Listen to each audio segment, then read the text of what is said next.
ये कहानी उस समय की है जब लोग जंगल से लकड़ियां काटकर बेचते थे और किसी तरह अपनी जिंदगी बिताया करते थे। मोहनपुर गांव में भी ऐसा ही एक लकड़हारा रहता था जिसे लोग रामू लकड़हारा कहकर बुलाया करते थे। वह अपनी पत्नी सीता और 12 साल की बेटी गुड़िया के साथ एक टूटे फूटे घर में रहता था। एक रात रामू जंगल में लकड़ी काटने गया। इस पेड़ की लकड़ी अगर मैंने बाजार में बेच दी तो मुझे अच्छा खासा पैसा मिल जाएगा।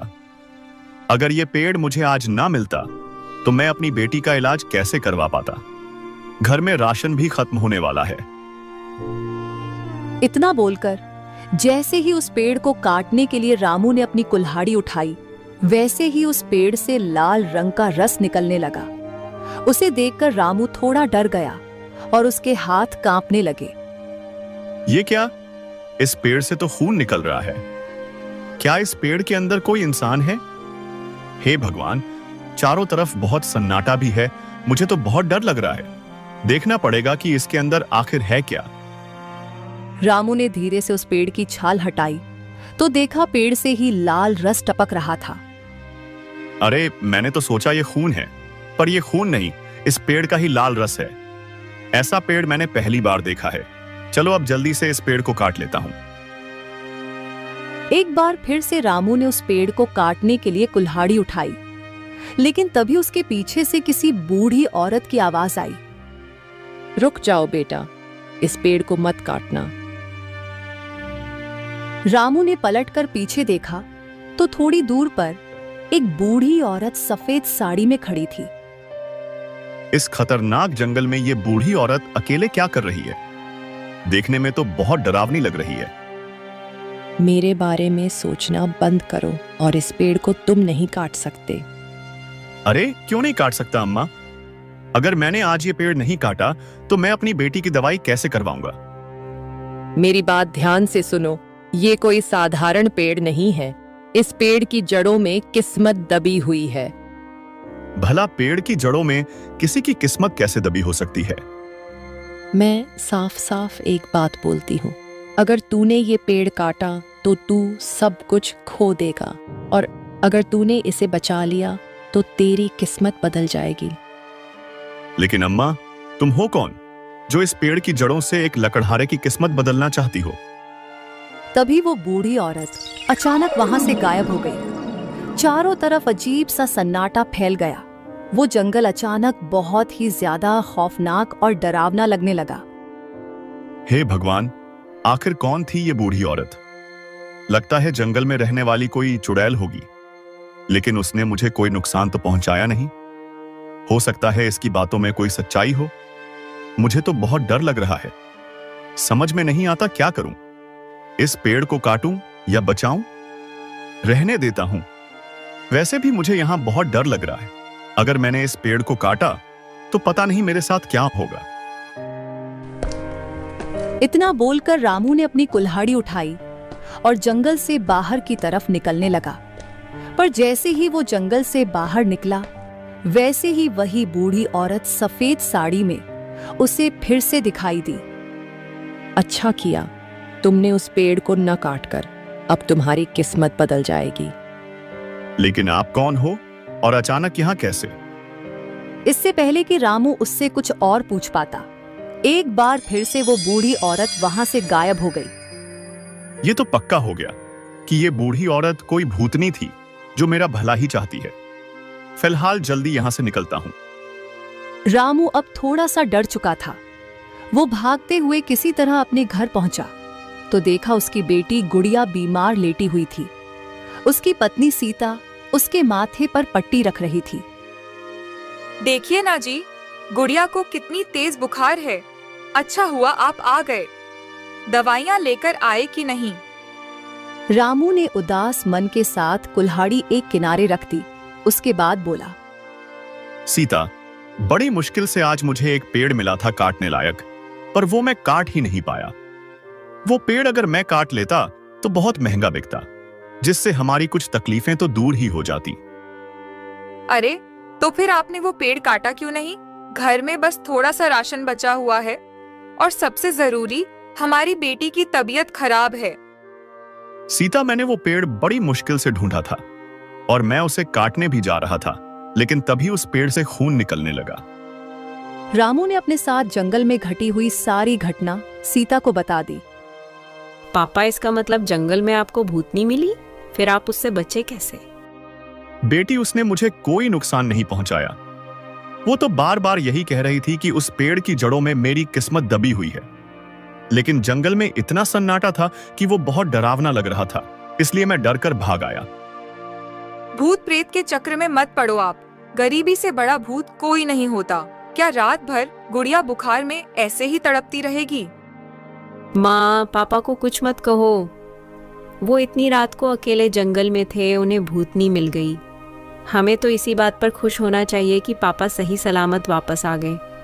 आप मेरे लिए काढ़ा बना दीजिए, उससे मेरा बुखार कम पड़ जाएगा। कल भी तो मैंने काढ़ा ही पिया था। देखा आपने, हमारी बेटी कितनी समझदार हो गई है अभी से ही। ठीक है बेटी, मैं काढ़ा बनाकर लाती हूँ। सीता उठकर काढ़ा बनाने चली गई। इधर रामू अपनी बेटी के पास ही बैठ गया। बेटी, तुम घबराओ मत। अब मुझे लगने लगा है कि मेरी किस्मत बदलने वाली है, फिर सब कुछ ठीक हो जाएगा। पापा, मैं बिल्कुल नहीं घबरा रही हूँ। मुझे आप पर पूरा भरोसा है। थोड़ी देर बाद सीता गुड़िया के लिए काढ़ा और सबके लिए खाना एक साथ लेकर आ गई। ये लो बेटी, तुम काढ़ा पी लो, उसके बाद खाना भी खाते हैं। रात काफी हो गई है, अब हम सब लोग सो जाते हैं। देखते हैं कल का दिन हमारी जिंदगी में क्या नई समस्या लेकर आता है। सीता, ऐसी बातें मत करो।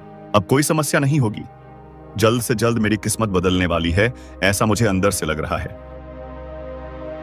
तो गुड़िया ने काढ़ा पिया, जिससे उसका बुखार थोड़ा उतर गया। उसके बाद सब खाना पीना खाकर वहीं जमीन पर सो गए। रामू खिड़की के नजदीक लेटा हुआ था, पर उसे नींद नहीं आ रही थी। वो मन ही मन सोचने लगा। अम्मा ने कहा था कि उस पेड़ की जड़ों में मेरी किस्मत दबी हुई है। इस बात का क्या मतलब हो सकता है? अपनी दबी हुई किस्मत को मैं बाहर कैसे निकालूं? तभी अचानक खिड़की पर उसे एक बार फिर से उन्हीं अम्मा की आत्मा दिखाई दी, और यह देखकर उसका दिल जोर जोर से धड़कने लगा। कल सुबह होते ही तुम उस पेड़ की जड़ों को खोदना, तुम्हें तुम्हारी किस्मत मिल जाएगी। इतना बोलकर अम्मा एक बार फिर से गायब हो गई। रामू थोड़ा खुश भी हुआ, लेकिन डर की वजह से उसके चेहरे से पसीना भी टपकने लगा। चाहे मुझे कितना भी डर क्यों ना लगे, मैं कल सुबह होते ही जंगल में जरूर जाऊंगा, ताकि मैं अपने परिवार की किस्मत बदल सकूं। शायद भगवान ही मेरी किस्मत बदलना चाहता है उन अम्मा के जरिए।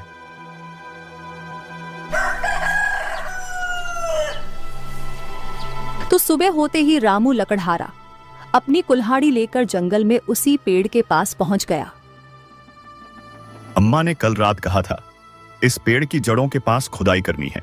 देखता हूं खुदाई करके क्या निकलता है जमीन के अंदर। रामू लकड़हारे ने उस पेड़ की जड़ों के पास की मिट्टी खोदनी शुरू की।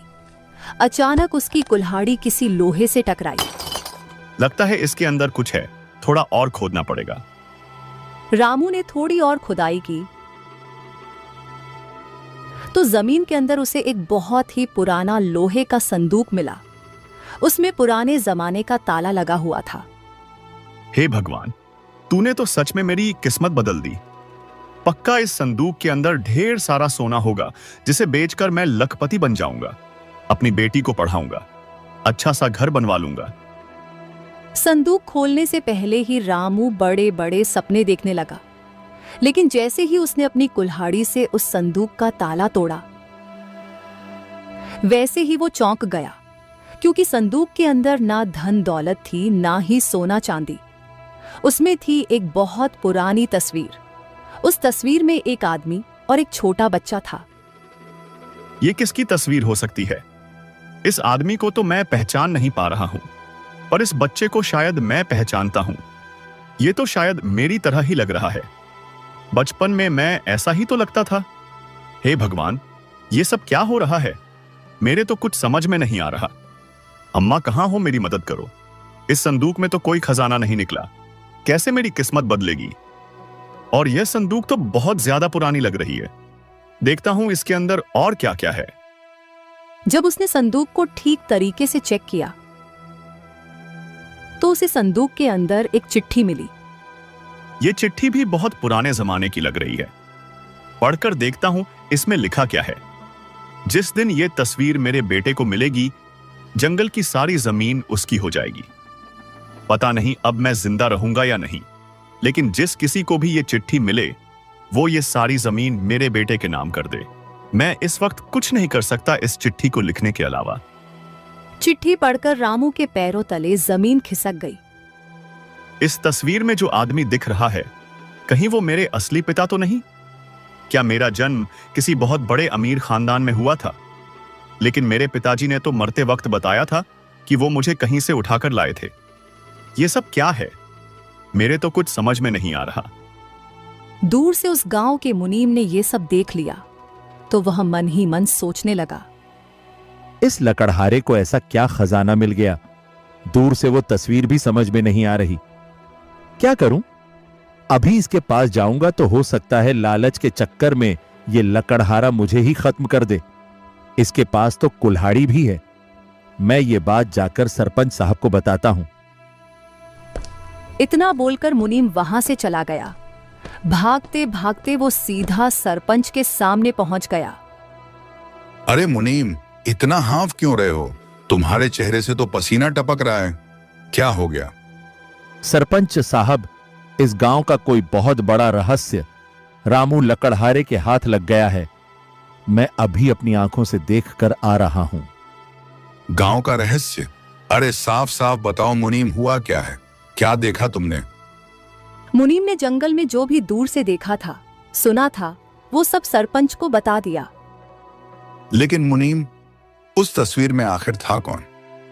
सरपंच साहब, मैंने दूर से देखा था। तस्वीर में कौन था ये तो मैं नहीं देख पाया, पर वो रामू चिट्ठी बहुत जोर जोर से पढ़ रहा था। वो सब मैंने आपको बता दिया। अरे, तो तुम्हें उस लकड़हारे को घसीटकर मेरे पास लाना चाहिए था। अरे सरपंच साहब, उस चिट्ठी में कुछ ऐसा लिखा था कि जिसको भी वो तस्वीर मिलेगी वो जमीन उसी की हो जाएगी। मुझे तो यही समझ में आया। अगर मैं उस वक्त उसके पास जाता तो वो इतनी बड़ी जमीन के लालच में मुझे ही निपटा देता। तुम बहुत डरपोक हो मुनीम। ठीक है, शाम को अपने आदमियों को भेजकर रामू लकड़हारे को हमारे सामने पेश करो। ठीक है सरपंच साहब, मैं रामू को पकड़वाने के लिए लोगों को तैयार करता हूं। वहीं दूसरी तरफ रामू लकड़हारा बहुत परेशान हो गया। वो तस्वीर और चिट्ठी लेकर तुरंत अपने घर आ गया। उसकी बेटी बुखार से तड़प रही थी। आपको हो क्या गया है? अपनी बेटी की आपको जरा भी फिक्र नहीं? गुड़िया का इलाज करवाना ही पड़ेगा। अब तो काढ़ा ने भी असर दिखाना बंद कर दिया है। मैं अपनी बेटी को कुछ नहीं होने दूंगा सीता। लेकिन पहले ये देखो, उस पेड़ के नीचे संदूक में मुझे ये तस्वीर और ये चिट्ठी मिली। मुझे शक है कि इस तस्वीर में जो बच्चा है वो मैं हूं और जंगल की सारी जमीन भी मेरी है। लेकिन आपने तो बताया था कि आप अनाथ हो। हाँ, लेकिन मुझे ये नहीं पता कि मेरा जन्म किस परिवार में हुआ।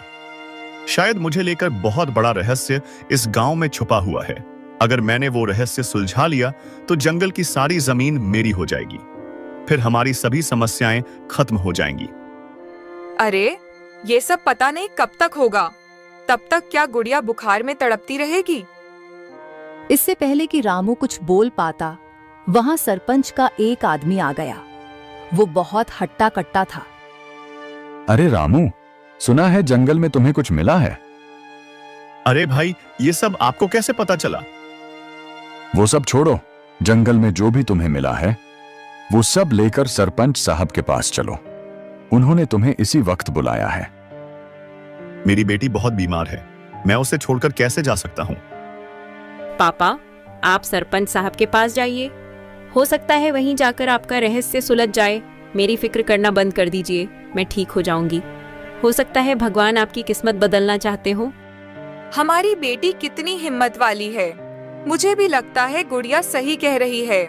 जाइए सरपंच साहब के पास, देखिए वो क्या बताते हैं। शायद आपका रहस्य सुलझ ही जाए। ठीक है, मैं अभी होकर आता हूँ सरपंच साहब के पास से। गुड़िया को तब तक काढ़ा पिला दो।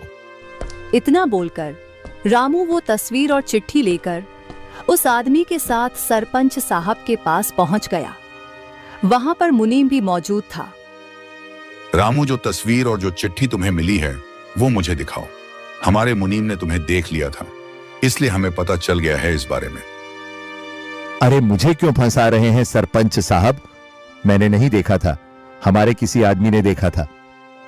क्यों डर रहे हो तुम फालतू में जब मैं सामने बैठा हूं? इतना डरपोक मुनीम मुझे नहीं चाहिए। मैं तुम्हें काम से निकाल दूंगा, भले ही तुम 40 साल से मेरे पास काम कर रहे हो। माफ करना सरपंच साहब। हाँ रामू, मैंने दूर से तुम्हें ये चिट्ठी पढ़ते हुए देख लिया था।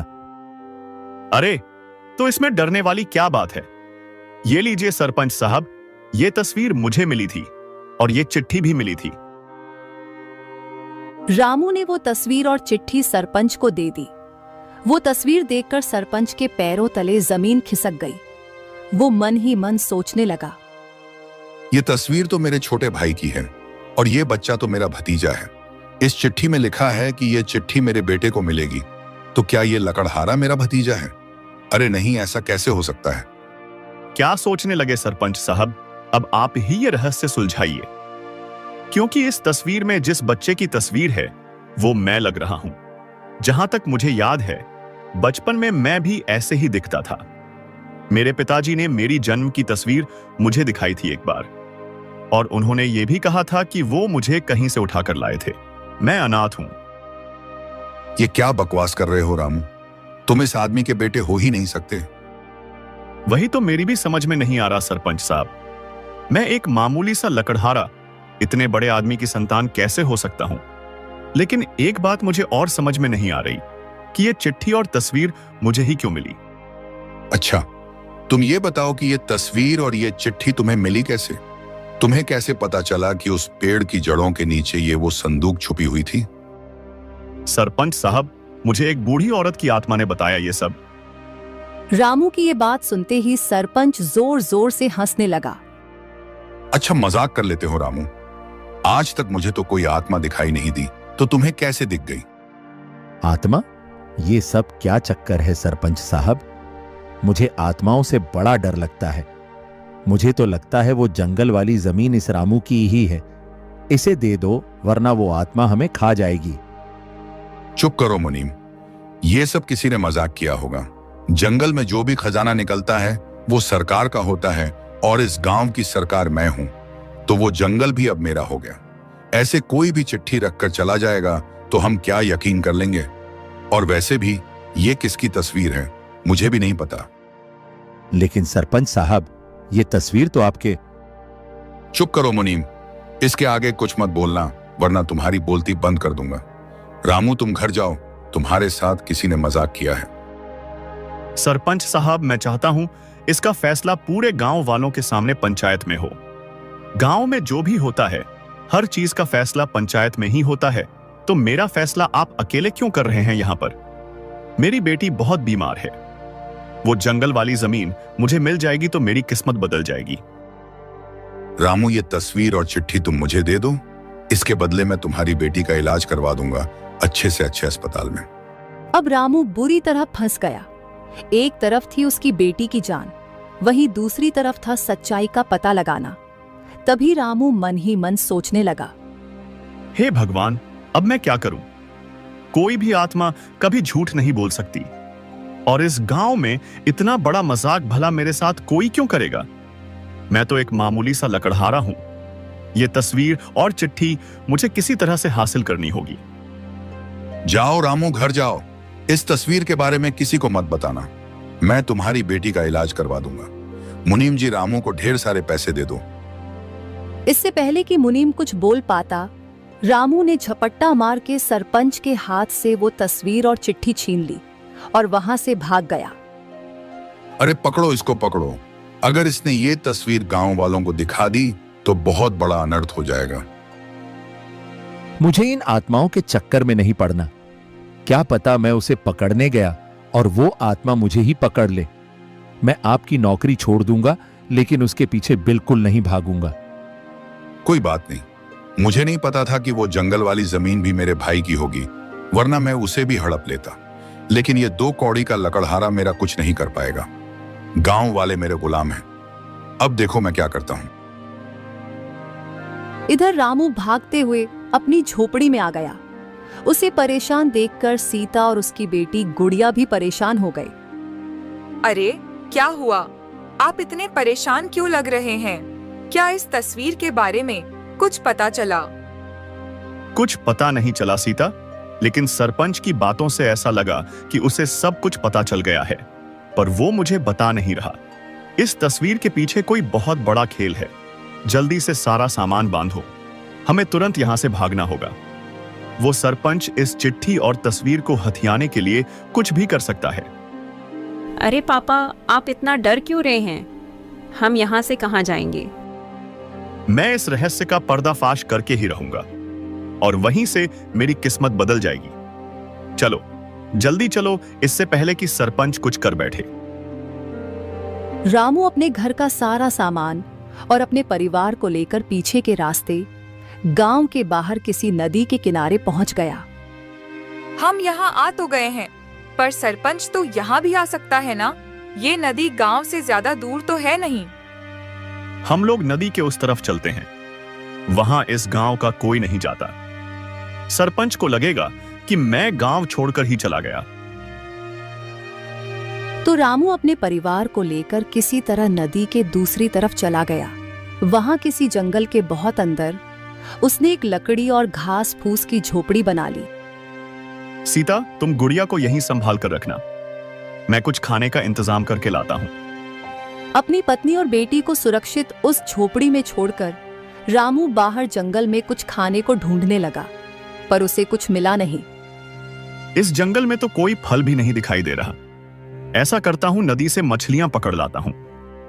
रामू नदी के किनारे गया, मछली पकड़ी और जैसे ही जंगल के अंदर घुसा, वैसे ही दाएं तरफ किसी पेड़ के नीचे बैठे हुए उसे एक साधु बाबा मिल गए।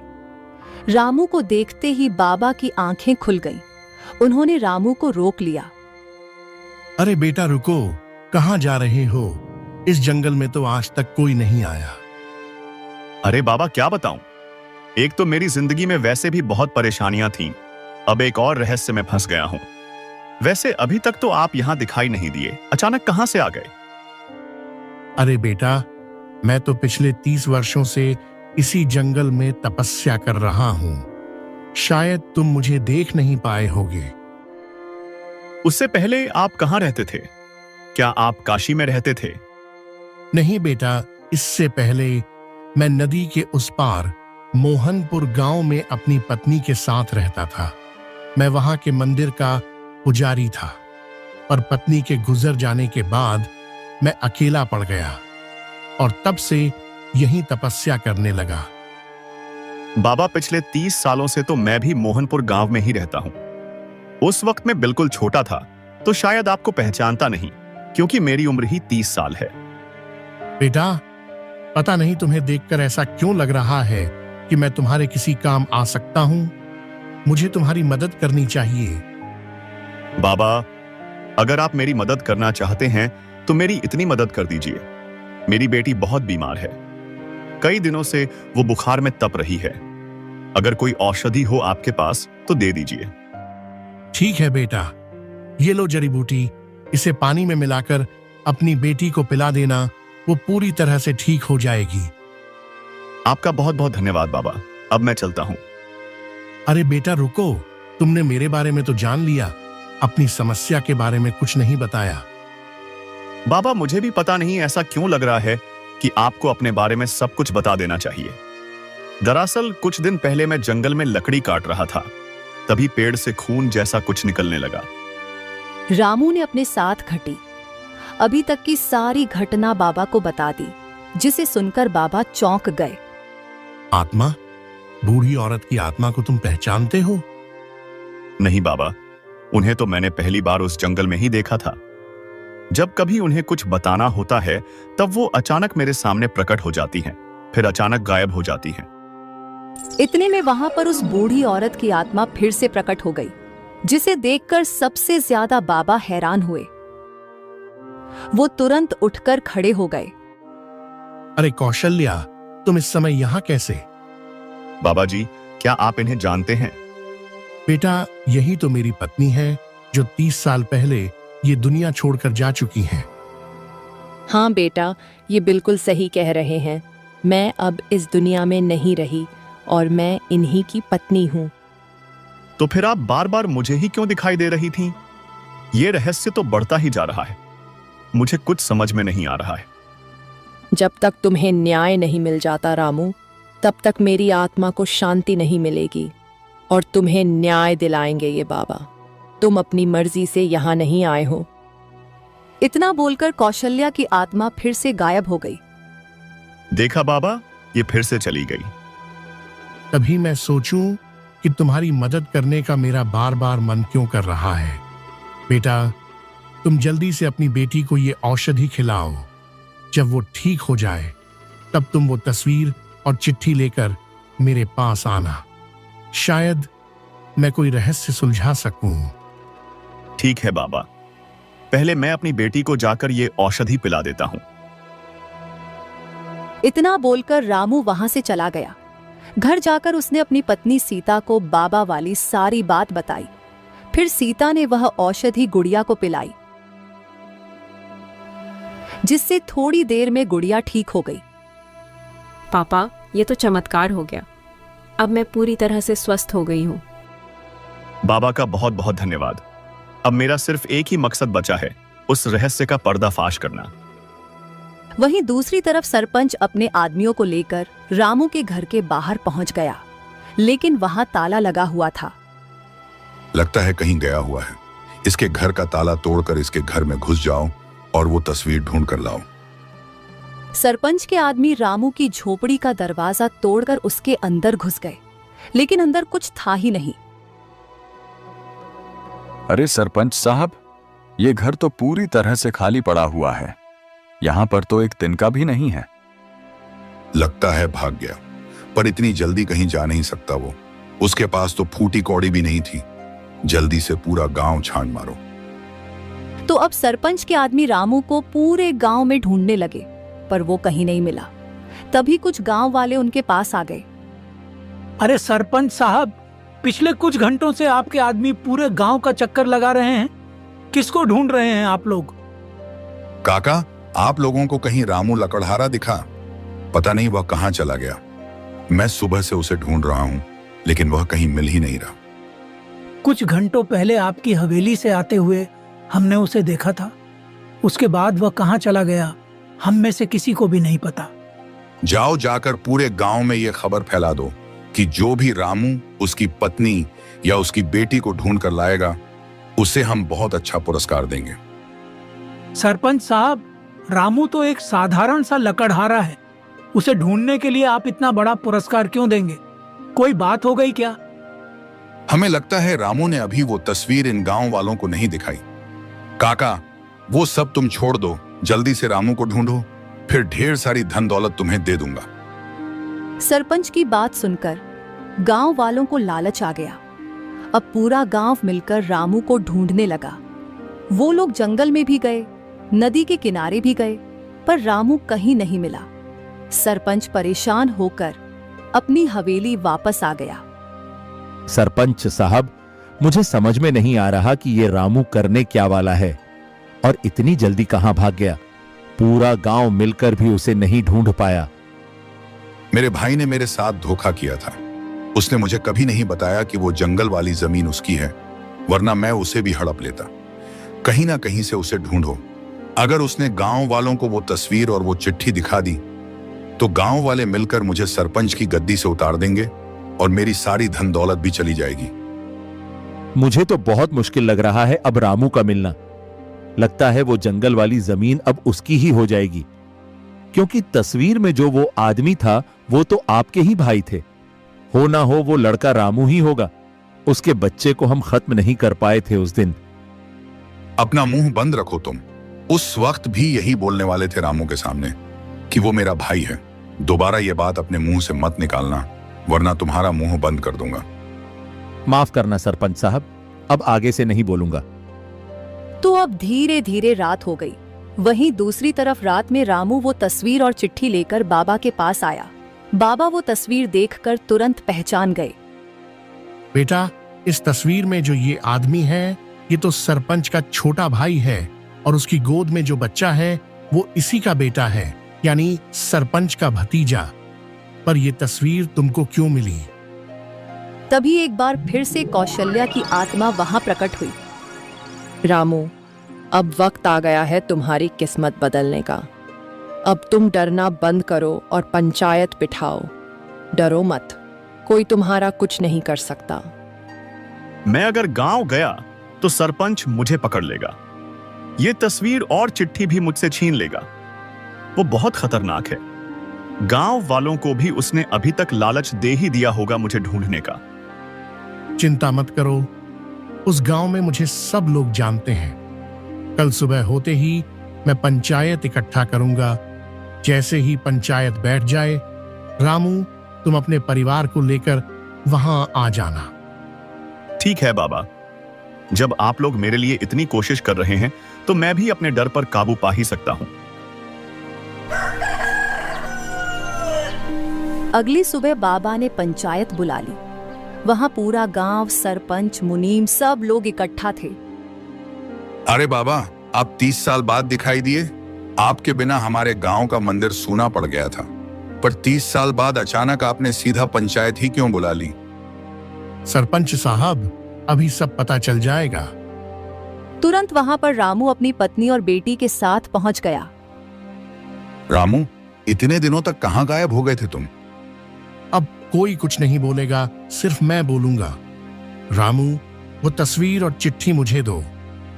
फिर रामू ने वह चिट्ठी साधु बाबा को दे दी। गांव वालों, इस तस्वीर को जरा ध्यान से देखो। इसमें जो आदमी है, इसे तो आप पहचानते ही होंगे। अरे हाँ बाबा, ये तो अपने सरपंच साहब के छोटे भाई हैं। 30 साल पहले अचानक कहीं गायब हो गए थे, जिनका आज तक पता नहीं चला। आज सब कुछ पता चल जाएगा कि वो कहां गायब हो गए थे। आज से करीब 30 साल पहले आधी रात को सरपंच अपने मुनीम से अकेले में कुछ बात कर रहा था। मुनीम, मैंने अपने भाई को बेहोशी की जड़ी बूटी खिलाकर उसकी भी सारी दौलत, सारी जमीन अपने नाम करवा ली है, अंगूठा लगवाकर। लेकिन सुबह जैसे ही उसे होश आएगा, वो गांव वालों के सामने मेरे खिलाफ पंचायत बिठा देगा। इसलिए आज रात ही उसका और उसके 12 साल के बच्चे का काम तमाम कर दो।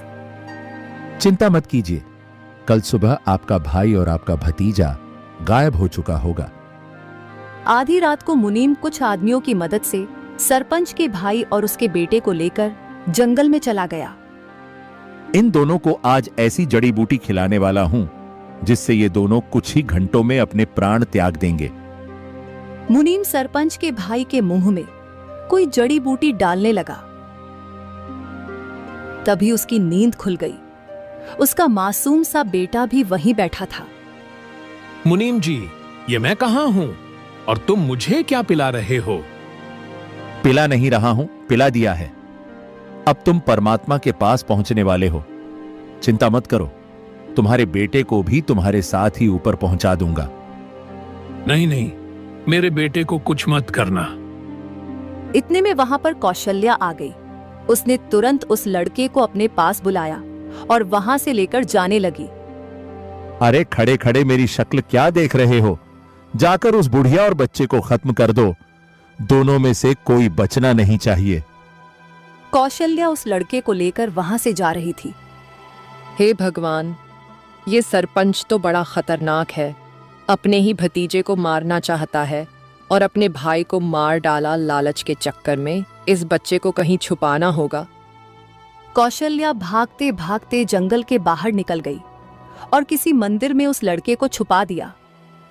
अब मैं वापस जंगल में जाती हूँ ताकि सरपंच का आदमी इस बच्चे तक ना पहुँच पाए। भले ही मेरे प्राण चले जाएं, पर इस मासूम से बच्चे को कुछ नहीं होना चाहिए। कौशल्या भागते हुए वापस जंगल के अंदर आ गई। तभी उसे सामने सरपंच का आदमी मिल गया। वो बुढ़िया, कहाँ है वो बच्चा? वो भगवान की शरण में है। तुम लोग उसे अब कभी नहीं ढूंढ पाओगे। ठीक है, वैसे भी वो बच्चा हमारा क्या बिगाड़ लेगा, लेकिन तुझे हम ऊपर पहुंचाकर ही रहेंगे, वरना कल सुबह तू गांव वालों के सामने अपनी चोंच खोल देगी। उसके बाद सरपंच के आदमी ने बड़ी बेरहमी से मेरी पत्नी कौशल्या के प्राण छीन लिए। गांव वालों, ये सरपंच तो बहुत खतरनाक है। पिछले 30 सालों से इस गांव का सरपंच बना हुआ है और हम इसकी सच्चाई जान ही नहीं पाए। हम तो सोच रहे थे इसका भाई कहीं गायब हो गया, पर इसने ही अपने भाई को मरवा दिया और अपने सगे भतीजे को भी। इतने में वहां कौशल्या की आत्मा प्रकट हो गई। गांव वालों, सरपंच साहब का भतीजा आज भी जीवित है। अरे कौशल्या बहन, तुम कहाँ है सरपंच का भतीजा? वो कोई और नहीं बल्कि रामू ही है। सरपंच के आदमी ने मेरे प्राण तो छीन लिए, पर मेरी आत्मा उसी जंगल में भटकती रही। जिस बच्चे को मैंने मंदिर में छोड़ दिया था, उसे किसी ने गोद ले लिया, पर वो भी बेचारा गरीब लकड़हारा ही था, इसलिए रामू भी लकड़हारा ही बन गया। दूसरी तरफ मरते वक्त सरपंच के भाई ने अपनी ये तस्वीर और चिट्ठी लिखकर संदूक में छुपा दी और उसी पेड़ के नीचे गाड़ दी। उस दिन से मेरा मकसद बन गया था कि वो तस्वीर किसी तरह एक बार रामू के हाथ लग जाए, जिससे इसकी किस्मत बदल जाएगी, क्योंकि वो जंगल वाली जमीन भी सरपंच के भाई की ही थी, जिसके बारे में उसने सरपंच को भी नहीं बताया था। गांव वालों, मारो सरपंच को, मार मार कर भगा दो इसे इस गांव से। इसे हम भीख मांगने लायक भी नहीं छोड़ेंगे। जब ये अपने भाई के साथ ऐसा कर सकता है तो हमारे साथ क्या करेगा? हमारे लिए ये खतरनाक है। पूरी हवेली, सारी जमीन इसने अपने भाई से हड़प ली और यहाँ 30 साल से राज कर रहा है। सारे गांव के लोगों को गुस्सा देखकर सरपंच की हालत खराब हो गई। गांव वालों, मुझे माफ कर दो। रामू बेटा, तुम मेरे भतीजे हो, मैं तुम्हें स्वीकार करता हूं, लेकिन गांव वालों से बोल दो मुझे कुछ ना करें। मेरे पिता को मारते वक्त जब आपको दया नहीं आई, तो मुझे भला दया क्यों आएगी? गांव वालों, आप लोगों को जो सही लगता है वो कीजिए। गांव वालों ने मार मार कर सरपंच मुनीम और उसके आदमियों को उस गांव से बाहर निकाल दिया। रामू बेटा, आज से तुम इस गांव के सरपंच हो। हम सब तुम्हें चुनते हैं इस भरी पंचायत में। वो हवेली भी तुम्हारी है, वो जंगल भी तुम्हारा है और सरपंच की सारी धन दौलत भी तुम्हारी है। अब मैं वो जंगल कभी कटने नहीं दूंगा। सरपंच की धन दौलत से मैं इस गांव में स्कूल बनवाऊंगा, अस्पताल बनवाऊंगा और गांव को खूब उन्नति पर ले जाऊंगा। और बाबा, आप आज के बाद जंगल में नहीं, हमारे साथ ही रहेंगे। आज मेरी आत्मा को शांति मिल ही गई। अब मैं चलती हूँ। सब लोग अपना ख्याल रखना। इतना बोलकर कौशल्या की आत्मा मुक्त हो गई। तो इस तरह से एक गरीब लकड़हारे की किस्मत पूरी तरह से बदल गई। वो अपनी पत्नी सीता, बेटी गुड़िया और बाबा के साथ उस हवेली में खुशी खुशी रहने लगा। कुछ ही सालों में उसने अस्पताल, स्कूल सब बनवा दिए, जिससे गांव वाले भी खुशी खुशी रहने लगे।